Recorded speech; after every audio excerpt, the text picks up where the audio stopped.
এই রাশেদ খানের মতো মানুষদেরকে বানাইছি, এই গণ অধিকার পরিষদকে বানাইছি। আমার আসন এনআইডি কার্ড দেখুক, যাং সাংবাদিক সারা দেশের মানুষ কাজ করবে। আমি বলি এই রাশেদ খান সামনে আমার ভাই, সে আমাকে এই যদি হয় ভাই ভালোবাসার বৈষম্যের শিকার, আমার আসন থেকে আপনারা কোন স্বার্থে?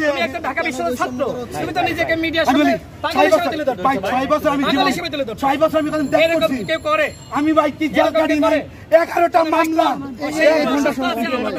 11টা মামলা কেন মাহমুদের এগেইনস্টে হবে? 11টা মামলা কি অন্য মানে তাহলে 11টা মামলা চলে আমার বিরুদ্ধে এই গণ অধিকার পরিষদ করে। বাট হোয়াই এটা খুব খারাপ হচ্ছে। আমি কেন এটা সারা দেশের মানুষ কেন এই কাজ করলেন? খারাপ করতেছো। তোমার রাজনীতি মনে করো একদিনই শেষ। ঢাকা ইউনিভার্সিটি রাজনীতি করতে তোমার রাজনীতি শেষ। আন্দোলন করলেন, সংগ্রাম করলেন, আপনি আপনার মন গড়া কথা বলেন। শহীদুল্লাহ আসলে তো ঘোষণা করা হয়নি, সে কি পাগলামি করতেছে? শহীদুল্লাহ ভালো আসলে দুইজন কেন্দ্রীয় নেতা, কি করবে দুইজনের কেন্দ্র? আমি কোন পজিশনে রাশিদ ভাই আপনি 11টা মামলা 11টা মামলা এই রাজনৈতিক দল কইরা আমি কথা বলে দিই। আসেন আসেন আমার পানি নিয়ে আসেন, চলেন আপনি। আমি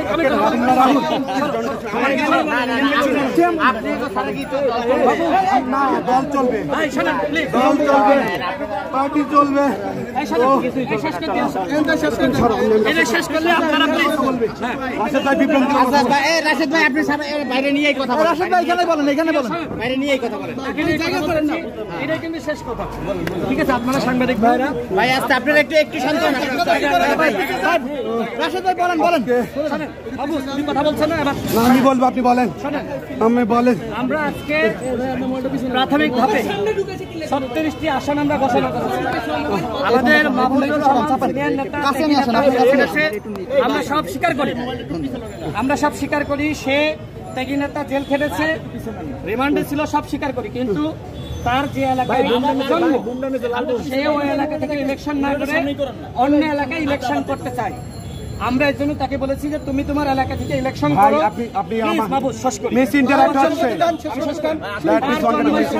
আমরা মনে করছি যে ওই জন্মস্থান থেকে ইলেকশন করলে সে ভালো করবে, এবং গাজীপুর দিয়ে যাকে ঘোষণা করা হয়েছে সেও আমাদের ত্যাগী নেতা, সেও আমাদের শ্রমিক নেতা। এখন একটি আসনে যদি দুইজন থাকলে তো আমরা কেন্দ্রীয় নেতা হিসেবে আমাদের সিদ্ধান্ত নিতে হয়। তো মাহফুজ ঢাকা বিশ্ববিদ্যালয়ের ছাত্র, ত্যাগী নেতা, সে তার নিজ এলাকা থেকে ইলেকশন করবে। এই জন্য আমরা তার আসনটি এখন, যেহেতু সে একটু মানসিকভাবে অসুস্থ, আমরা এখন তার আসনটি ঘোষণা এখন করি না, আমরা শীঘ্রই তার আসন ঘোষণা করব। সাংবাদিক ভাইরা তার বক্তব্য নিয়েছেন, আমার বক্তব্য নিয়েছেন। না আমি বক্তব্য দেই নাই, আমি পাগল। আচ্ছা আমি বলছি পাগলামি করে না, শোনেন আমি বলছি